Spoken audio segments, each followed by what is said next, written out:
the winter meetings, Scott Boras really, I think, did not mince a single word when talking about the Marlins when he had a chance to have a microphone put in front of his face yesterday. And you would hope that ownership, new ownership, that MLB would screen the ownership so that we have an ownership that comes in and provides additions.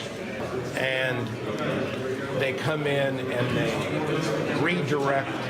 So you're not a jewelry store that's coveting your diamonds. You now become a pawn shop that is trying to pay the rent of the building rather than focusing on the diamonds and growth that you covet. Hey, man, I think he's given full-throat voice to South Florida fans who are like, okay, so Loria comes in here, wants us to help him build a stadium. We do it. It raises the value of his team that somebody pays but can't afford and then burns the whole place down to the ground and we'll start again. That's essentially it. Richard Justice of MLB.com and a man who has been covering this sport for decades joins us here on the Rich Eisen Show. How are you, Richard? I'm good. Rich, how are you today? I mean, is that a fair assessment of the Marlins situation, Richard? The fair assessment is these fans have been put through too much. They've been put through too many reconstructions. Build, hope, tear down, build, hope, tear down. And you're right, they did contribute to building a ballpark.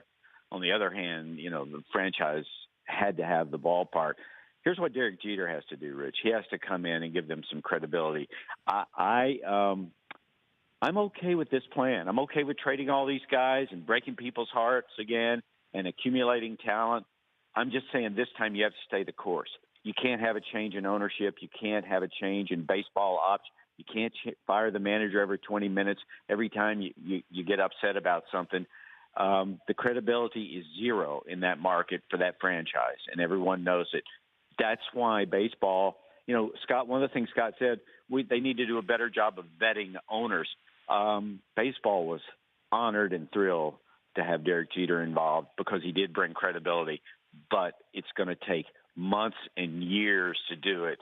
It's not going to happen overnight, and these are tough times when you trade a player like Giancarlo Stanton, and you've traded your 3 or your 4 best players is what you've done, and you're probably going to trade the other guy, Christian Yelich. It's bad, but, I lived through it in Houston. I've seen what the Reds are trying to do, what the Brewers tried to do. It is hard. It is hard to watch. But what happened in Houston is because, the guys who had been there for so long just got old and they weren't replaced. And, now 2 of them are in the Hall of Fame, and Biggio and Bagwell, Richard. I mean, didn't baseball know that the guy that Jeter would be working for was known as the paper shredder in the newspaper business, Richard? A business that you obviously know very well. Did they not know that the guy who buys it, and this is the problem too, is that if you're buying a team for $1.2 billion in a market that has helped build a stadium to inflate that value, shouldn't the fans expect a $115 million payroll to be kept at that, if not maybe added to, since they have enough money to buy the team? Why must they sell off? Why can't they have $135 million payroll and use the guys that they have and build around them? Right after Scott Boras said those things about the Marlins, he also tried to convince the Red Sox, you can sign both Eric Hosmer and J.D. Martinez. It's only money. Yeah, I understand what you're saying. They met all the ownership requirements for baseball. In a perfect world, you would like to say, okay, we're going to come in, we're going to throw money up, we're going to have a $200 million payroll the first year. Because that was a team that was close. You had pitching to that group, and I think they'd be pretty good. Remember the Marlins did that a couple of years ago. It didn't work out. The attendance didn't spike up, and they tore it down a few years.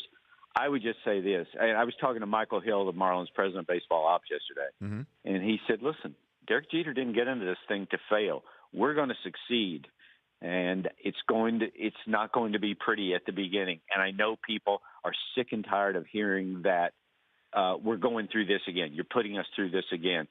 There has to be a light at the end of the tunnel. My only point would be, I know Derek Jeter, and I trust the guy, and if he says this is the best path to get out of this, do it. All right, Richard Justice, let's move on here to other items. For more Rich Eisen Show, tune to Audience Channel 239 on DirecTV or download the Rich Eisen Show app.